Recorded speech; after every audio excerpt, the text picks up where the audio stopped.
નમસ્કાર, હું રાજ. આપ જોઈ રહ્યા છો સ્પાર્ક ટુડે ન્યૂઝ. કરજણના માજી ધારાસભ્ય સતીશ પટેલે પોતાના જન્મદિવસની ઉજવણી દર વર્ષની પરંપરા મુજબ સેવાકીય કાર્યોથી કરી છે. જન્મદિવસ નિમિત્તે તેઓ કરજણના જલારામ વિસ્તારમાં આવેલી શ્રી હરિકૃપા આશ્રમ શાળામાં પહોંચ્યા હતા, જે અભ્યાસ કરતા બાળકોને પોતાના હાથે ભોજન પીરસી તેમની સાથે સમય વિતાવ્યો હતો. ત્યારબાદ સતીશ પટેલ કરજણ સરકારી હોસ્પિટલમાં પહોંચ્યા હતા અને સારવાર હેઠળના દર્દીઓને ફળોનું વિતરણ કરી તેમના ઝડપથી સ્વસ્થ થવાની શુભેચ્છાઓ પાઠવી હતી. આ પ્રસંગે સ્થાનિક આગેવાનો, કાર્યકર્તાઓ અને શુભેચ્છકો મોટી સંખ્યામાં ઉપસ્થિત રહ્યા હતા અને સતીશ પટેલને જન્મદિવસની શુભકામનાઓ પાઠવવામાં આવી હતી. સતીશ પટેલે જણાવ્યું કે સમાજ સેવા અને જરૂરિયાતમંદ લોકોની સેવા કરવી એ જ તેમના માટે જન્મદિવસની સાચી ઉજવણી છે. પહેલેથી જ હું સેવાભાવી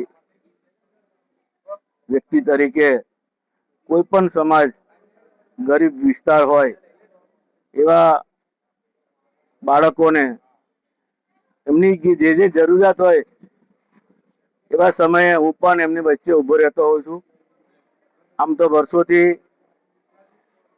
મારી જન્મદિવસ હોય ત્યારે સરકારી દવાખાનાની અંદર જે લોકો દાખલ થયેલા હોય હોસ્પિટલમાં, એમના માટે ફ્રૂટ વિતરણ અને આ આશ્રમ શાળામાં બાળકોની વચ્ચે રહીને એમને માટે જમણવારની વ્યવસ્થા પણ અમે કરતા હોય છે.